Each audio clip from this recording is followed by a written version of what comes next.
This is Jameson Fott with MuskogeePolitico.com, and I'm here on location at Glendale Grace Firearms and Training, just north of Muskogee on Highway 69. They're one of the advertisers on Muskogee Politico, helping me to bring politics, news, and conservative views to you. And I'm here to discuss some current events as it relates to the Second Amendment and to talk with them about what you can do to prepare yourself for those unfortunate situations where it becomes necessary to defend yourself with your firearm. So we're going to go on in, show you a little bit about what they do here at Glendale Grace Firearms and Training, and then have a little discussion with them about some current events. All right, I am over here at Glendale Grace Firearms and Training, just north of Muskogee, with Link and Susan Mock. We're going to talk a little bit about some recent events as it relates to the Second Amendment and some of the products and services that they offer here at Glendale Grace Firearms. So, as some of y'all may have seen in the news, there was a shooting at a mall in Indiana that was actually stopped by an armed citizen who was exercising his Second Amendment rights. So I'd like to talk with both of you guys just a little bit about what he did that's good, what people can do to kind of prepare themselves in case of a situation like that. So. Well, first thing that I'm seeing, but what the stories are coming out right now, and of course we still don't have the whole story, but what I do see is he was aware. He was already knowing what was going on in his surroundings. He probably didn't just hear a gunfire shot and start turning around and reacting. He already knew something was wrong probably before he ever started firing the rounds. Because 15 seconds is fast. That's a fast response time. And his marksmanship was amazing. 40 yards, 8 out of 10 rounds hitting the target. That is very good shooting. And a lot of law enforcement in their training, they're not reaching that. Now there are a lot of us that are, but there's a lot that aren't. And the thing is he didn't just go out to the range, a couple of years ago, shot and carried a gun and was good to go. He couldn't shoot like that if he did. He's got to be out training and spending time on a range somewhere. I'm sure it's probably a professional range of some sort, and to shoot like that, he's not just shooting in his backyard, probably. And Susan? Yeah. So like, what can Joe citizen do to prepare themselves for something like that? In our classes, we teach. In a critical incident, there's this much right here where you've got to pull your weapon and defend yourself. Before that, it's infinity of lots of stuff you can do to never be in that situation in the first place. And it all starts with awareness. This young man was obviously situationally aware and knowing what was going on around him and being able to pick out what was not right with this picture. You have to practice that. That is something simple to practice. You're driving. Where are my outs? What can I do if that guy cuts me off?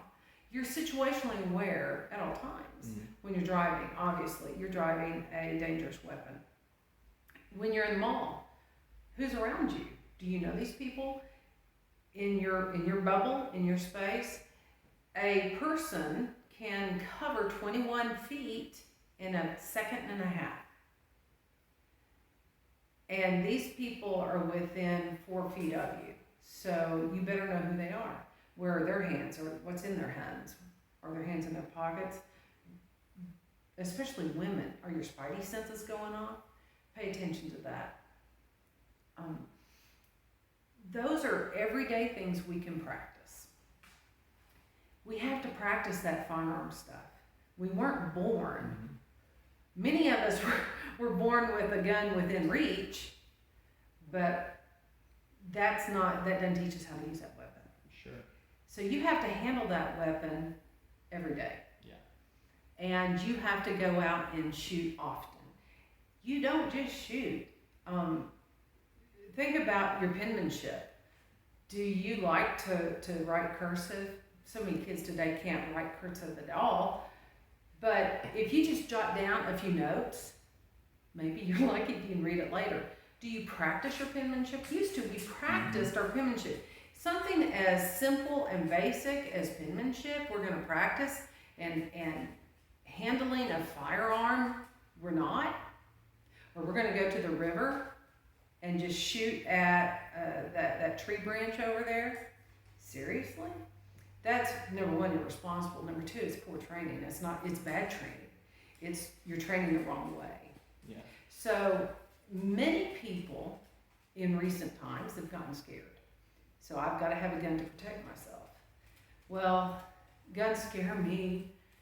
Great. That's okay that they scare you. They shouldn't. I can hold a gun. It's a lethal weapon. I set it down. It's a tool. Let's don't focus on the gun anymore. Let's focus on what we can do. Let's focus on our own hearts. Let's be situationally aware. And then let's get some professional help if that's what you need. Many people have gone through the military or law enforcement, and you have a personal relationship with that person with professional training. If that person's willing to train you, then by all means, do that. That's okay. We'd love to have you out here. So you're always welcome. All right. So, what are some of the services and trainings that you guys offer here? So we go from basic to advanced pistol, rifle, and handgun. We start off with basic. That's our preference with anyone who comes in. Even if they've got some experience, we want to start off with some basic training. We've had many people who you would think would have the training, and they didn't. I've had some military guys come through, and they were riflemen. They didn't ever use a pistol. And if they did, it was a secondary thing. It wasn't their primary. And they came in and they really didn't have good training with pistols. And so we start off basic because we want to make sure they've got the ground floor. It's like jumping from first to fifth grade, not taking second, third, and fourth. You've missed some important things in there that may give you a hard time later on down the road. So we want to fill in the gaps with the basics. Then we move into some more advanced things, and we go into defensive pistol, moving and shooting, getting to cover, and clearing buildings. We're going to be building a facility here where we can teach people how to clear a building. We've had to clear our own home, front door standing wide open, alarm going off. We were able to drive all the way home, clear the building, the house, and then call them and tell them, hey, you guys don't need to send anybody, we're good. And so, I mean, you don't want to sit outside your house and let somebody continue to possibly find or break into the safes that you've got in the home and have your weapons available to fight against the police. And so I'm an advocate of getting in there and getting it cleared personally before they have that chance. We also, the shotgun, we start with basic. We'll take people into more advanced things. If somebody wants to go into more tactical use of a rifle where they're moving around, shooting, getting to cover, we'll do those things as well. And we're going to be bringing in instructors as well. We have one thing we're working on. We have a medical bag that is for gunshot wounds, and it has a sucking chest wound, the cat tourniquet, clotting agents. All of those things are available in there. We're bringing in an EMT and some military, and myself, pastorally, working around law enforcement, and we're all getting together, and we're going to create this thing to teach people how to use the medical bag in class. And then we'll go out and we'll spend some time on the range and have some fun shooting, and somebody's going to have an accident. It won't be a real one. It's a fake accident. But they're going to have an accident. We're going to respond to that. Yeah. We're going to put on a tourniquet, and somebody else is going to cover the person's body and make sure that if there was a shooter that was out there shooting, then they're covered. We're going to do all of those things. This training we want to give people. The citizens deserve to know how to be able to defend themselves just as much as the military, police, or any of those people do. And so, you could be in your back bedroom and your front door gets kicked in. Well, now you're clearing your own home because there's someone that broke in on you. And now you've got to work the corners properly. And so that's the type of training that we're trying to do here. Big focus for us is safety. And I hear people say this all the time. I was raised around guns. I've shot guns my whole life. And you may be very proficient and you may be very good with handling that weapon. But there's always holes in almost every person I've ever seen. There's holes in training. Mm-hmm. And I love what Susan says. She says, practice does not make perfect. Perfect practice makes perfect. Mm-hmm. I can do the same thing I've always done forever, and I will be as good as I can get. And then be taught by somebody how to do it the right way and be 10 times better. Yeah.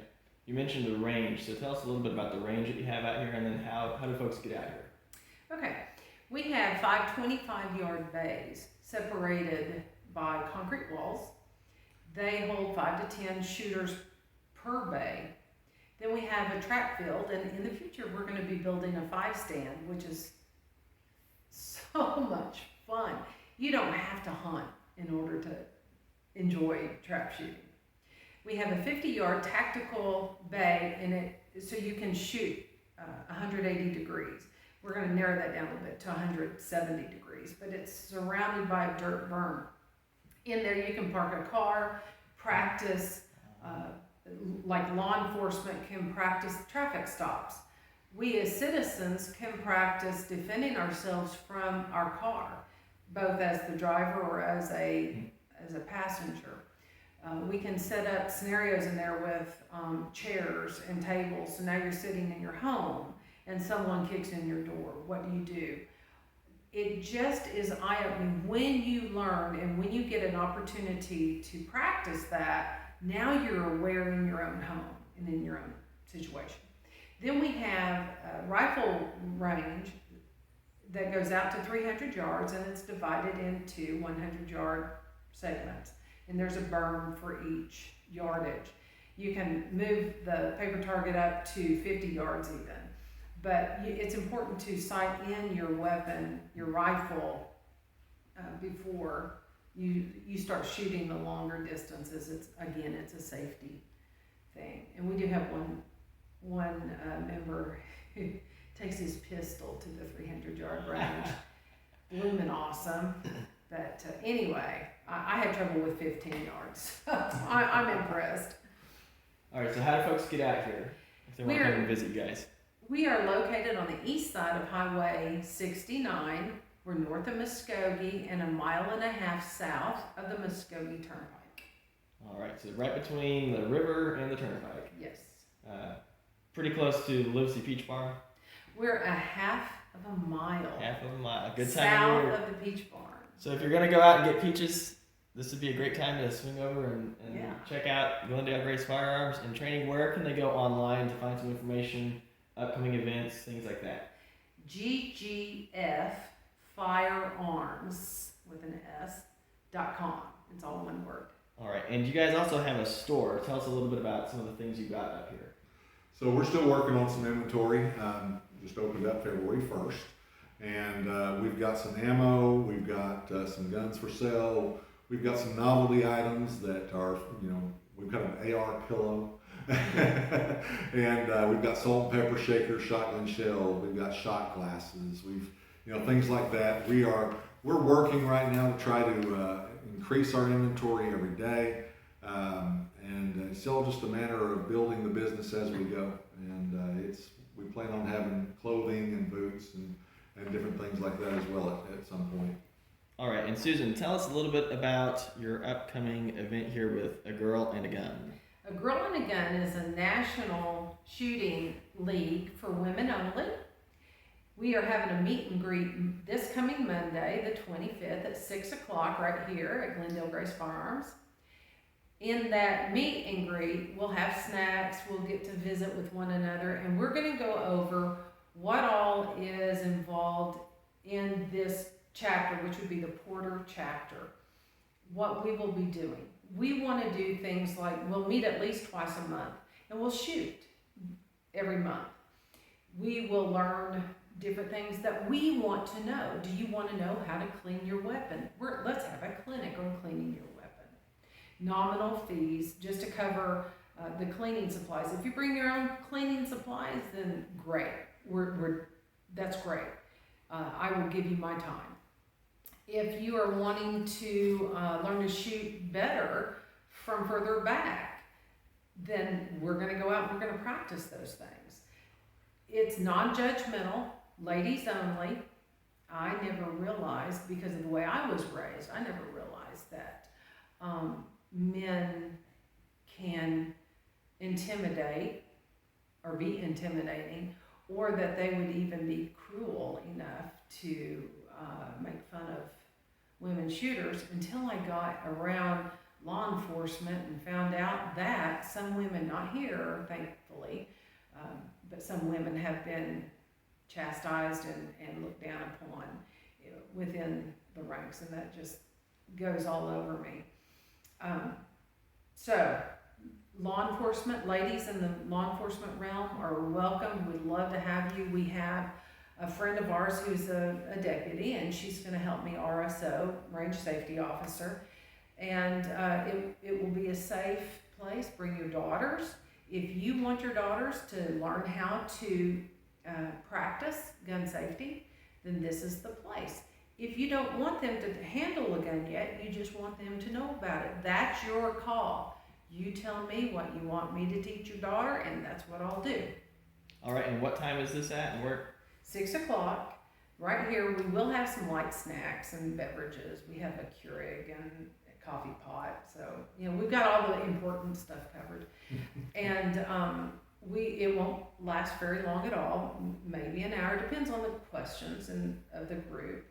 And we will start organizing the chapter itself. Who all wants to join, and what do you want to do? All right, so that's coming up on Monday, July 25th. So we covered where you're located at. You guys are on social media, on Facebook, GGF Firearms. What's a good phone number to call if folks have any other questions?